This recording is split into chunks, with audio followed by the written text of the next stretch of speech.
प्रशांत किशोर भारतीय राजनीति में अब ये कोई नया नाम नहीं है।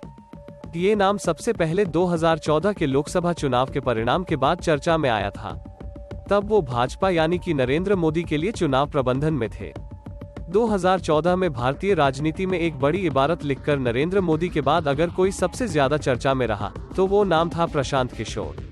भारतीय राजनीति में इससे पहले कभी इस तरह से चुनाव में किसी निजी संस्था की मदद नहीं ली गई थी। ये नया था और दिलचस्प भी था। जहां इस सफलता को देश की जनता नरेंद्र मोदी का जादू मान रही थी, वहीं कुछ प्रबुद्ध लोग इसमें प्रशांत किशोर की रणनीति को भी अहम मान रहे थे। बस यही से शुरू हुआ देश में ऐसी चुनावी प्रबंधन संस्था का चुनावों में पार्टी के लिए काम करना।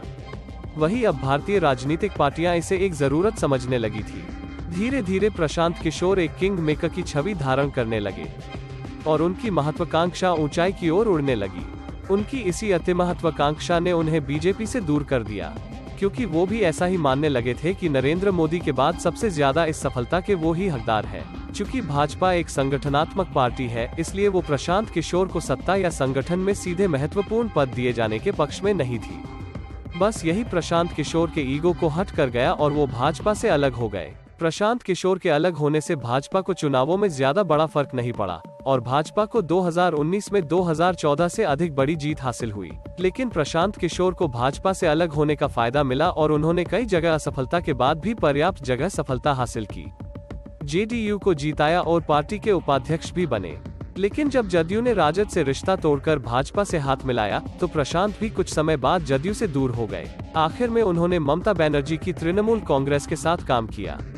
भाजपा और तृणमूल कांग्रेस की पिछले 2 सालों में तल्खियां इतनी ज्यादा बढ़ गई थी कि इस बार का चुनाव खासी चर्चाओं में था।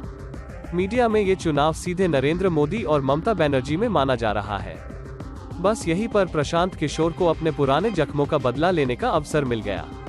उन्होंने पूरी ताकत के साथ ममता बनर्जी को जिताने का बेड़ा उठाया। बंगाल चुनाव में भाजपा को उम्मीद के मुताबिक सफलता नहीं मिली, किंतु वो दूसरे नंबर की पार्टी बन गई। वही प्रशांत किशोर ममता बनर्जी की पार्टी को पिछले विधानसभा चुनावों से ज्यादा सीट दिलाने में कामयाब हो गए। अब वो भाजपा के विरुद्ध लड़ने वाली सभी पार्टियों का काम करते हैं, सिर्फ भाजपा का नहीं। बस इसी कड़ी में प्रशांत किशोर की कंपनी आईपैक तृणमूल कांग्रेस के लिए त्रिपुरा के अगरतला में सर्वे करने पहुंची।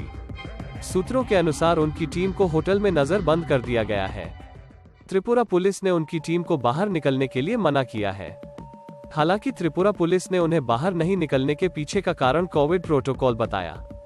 याद रहे, इस समय त्रिपुरा में भाजपा के नेतृत्व वाली सरकार है। वही अभिषेक बनर्जी ने त्रिपुरा सरकार पर आरोप लगाते हुए ट्वीट किया कि भाजपा के लोग तृणमूल कांग्रेस के आने से बुरी तरह डरे हुए हैं। वे बंगाल में हमारी जीत से परेशान है, इसलिए उन्होंने आईपैक की टीम को नजरबंद किया है। भाजपा के राज में लोकतंत्र दम तोड़ रहा है, हजारों लोग मर रहे हैं। कहना गलत नहीं होगा कि प्रशांत किशोर बहुत ही महत्वाकांक्षी के साथ भावुक भी है। अब भाजपा के पीछे हाथ धोकर पड़ गए हैं। भाजपा उनके जाल में फंसती जा रही है। इस तरह कथित रूप से विरोधियों को दबाने की कोशिश कहीं न कहीं भाजपा की इमेज एक तानाशाह के रूप में बनाती जा रही है। और शायद यही प्रशांत किशोर चाहते भी हैं। उनकी तैयारी अब 2023 लोकसभा चुनाव की है और उसे लेकर उनकी रणनीति से ही ममता बनर्जी दिल्ली में अपने मिशन में लगी हुई है और वो ममता के लिए नई जमीन तैयार करने में। इंडिया मिक्स के लिए मुकेश धभाई की रिपोर्ट।